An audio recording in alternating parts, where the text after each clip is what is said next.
Hi and welcome to Learning with Fun, an educational channel. My name is Reet Udhan and today in this video we are going to see about figure of speech. This is our introductory video in the series of figure of speech.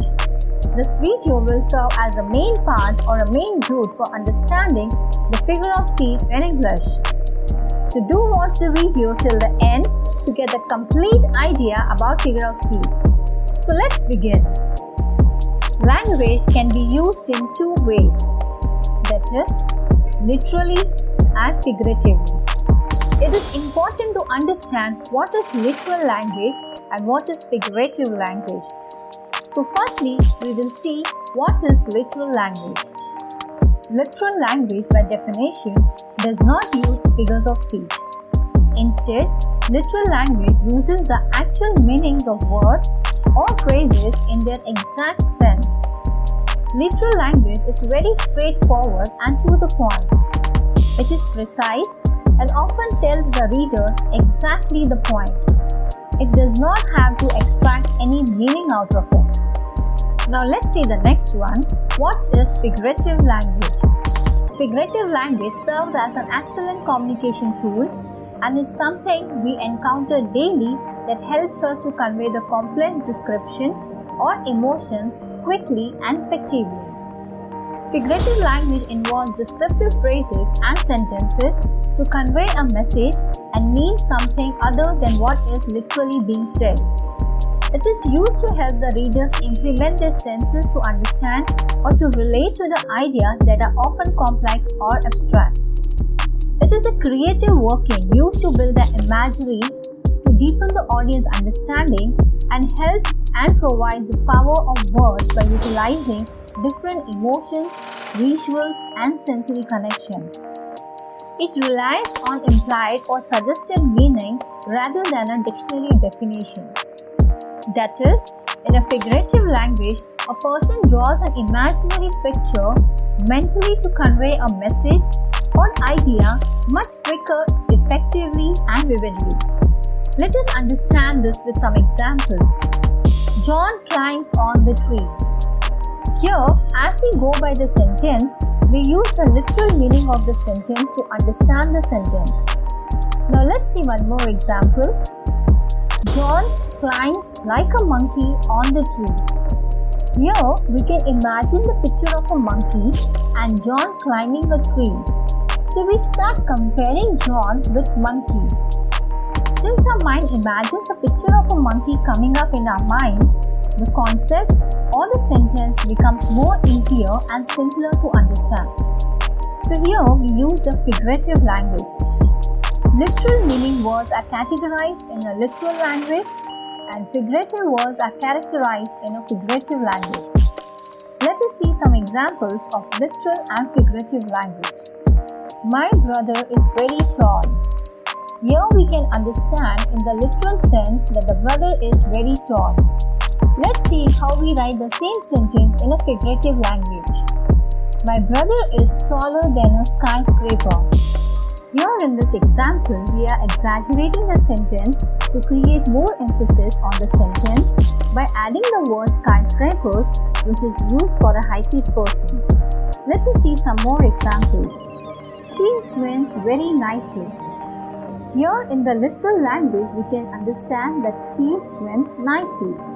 When we use this sentence in a figurative language, it is, she swims like a fish.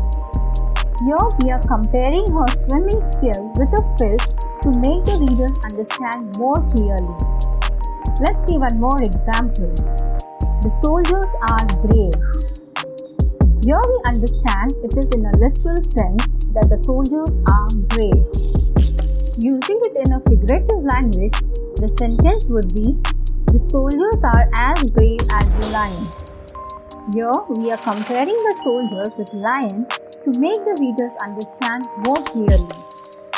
It is very important to understand the usage of literal and figurative language and when we have to use it. Before that, let us understand what is the difference between the literal and figurative language. Literal language is not complex. A literal language is precise and expresses exactly what the author or speaker means. Literal language does not use a confusing word, or does it encourage the readers to think beyond what is being said. Literal language expresses the main point. Now let us see about the figurative language. Figurative language may take an interpretation on the part of the reader. This language tends to be more complex and is not always very straightforward. Figurative language often uses symbolism, requiring the reader or the listener to think beyond the words that are written. So that was the difference between the literal and figurative language. Now let us understand the usage of literal language and figurative language. Literal language is often used within the fields of science and research. Authors use literal language when they want to get their point across in a direct manner. This type of language is often used to deliver important information and is used in writing the scientific, technical, and legal documents. Now let's understand about the figurative language usage. Figurative language does have a place, however, it is often used in poetry or narrative fictions. Authors will use figurative language when the goal is to persuade the reader or evoke their emotions. For example, it's raining like cats and dogs. This doesn't mean that the cats and dogs are falling from the sky. This actually means that it's raining heavily. So that is an example of figurative language. Figurative language is commonly used in works of literature, stories, poems, or plays. Hope you are clear when to use which language. Let's do a quick revise of what we have learnt in this video. Firstly, we understood about the literal and figurative language.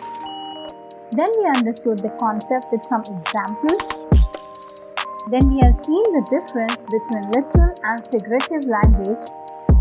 And finally, we have understood the usage of literal and figurative language in English. So that's all about the video.